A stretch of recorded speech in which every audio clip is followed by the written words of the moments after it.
Bueno, la idea de los siguientes videos es contarles un poco acerca del análisis bayesiano, comparándolo con un análisis clásico frecuentista, particularmente en casos donde la cantidad de réplicas sea acotada, y entonces ver cómo podemos, con la capacidad del análisis bayesiano de incorporar información previa, además de su mayor sensibilidad, aprovechar estas características en este tipo de análisis con una cantidad de réplicas limitada. Y lo vamos a comparar con una aproximación clásica e iremos modificando qué pasa si tenemos información previa o no y con distintas cantidades de réplicas. A modo de breve introducción, en el enfoque frecuentista o clásico, el centro de estudio es un parámetro y se pondrán a prueba distintas muestras, las cuales serán consideradas o no diferentes de ese parámetro. Postula parámetros fijos de una target y aleatoria y obtendremos estimaciones puntuales, intervalos de confianza y test de hipótesis y p-value. En el enfoque bayesiano, el centro de estudio es la muestra y se ponen a prueba parámetros o teorías que serán consideradas diferentes o no a esa muestra. De alguna manera parte de que ya ocurrió un efecto y se pregunta qué causa es la más probable y postula parámetros aleatorios. Lo que conseguiremos finalmente son distribuciones a posteriori de los parámetros, las cuales tendrán en cuenta la distribución a priori y la distribución de I.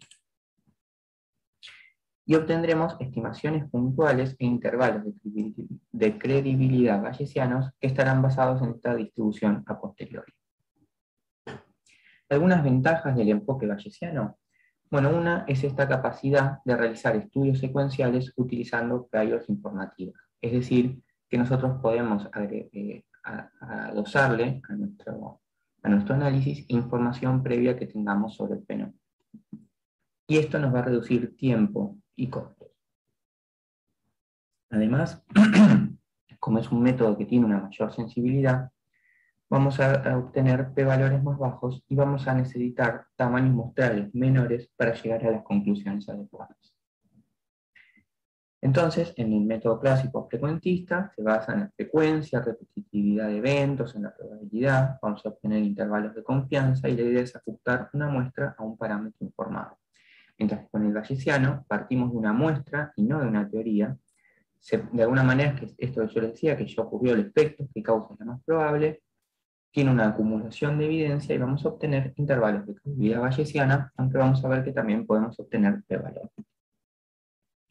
Entonces, un poco para contarles brevemente qué es esto del teorema de Bayes, lo que vemos acá es que la probabilidad a posteriori va a estar influenciada por la probabilidad de B en el modelo A por la probabilidad a priori.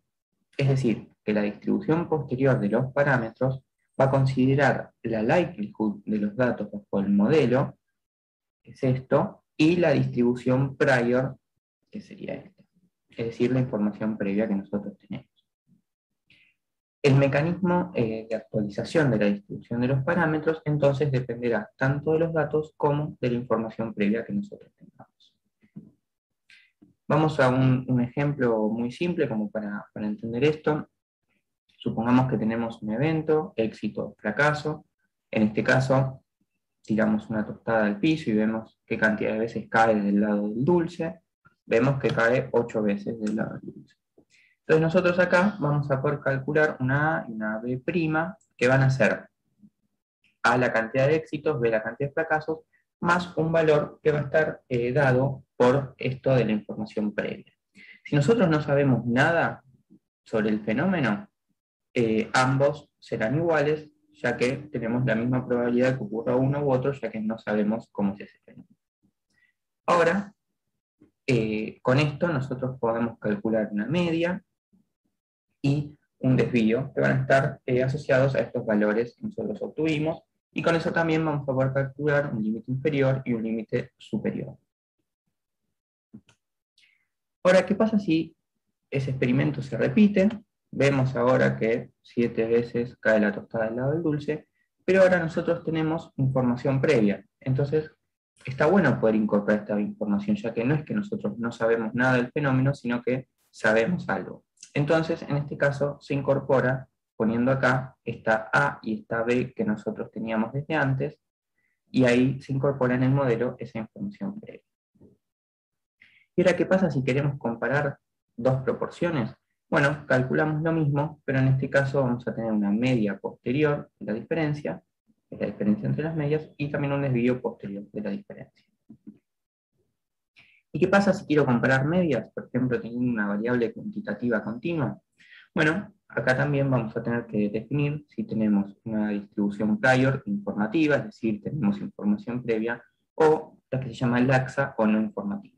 En este caso, una laxa o no informativa puede tener estos valores, entonces lo que estamos diciendo es que no sabemos nada sobre el modelo previamente.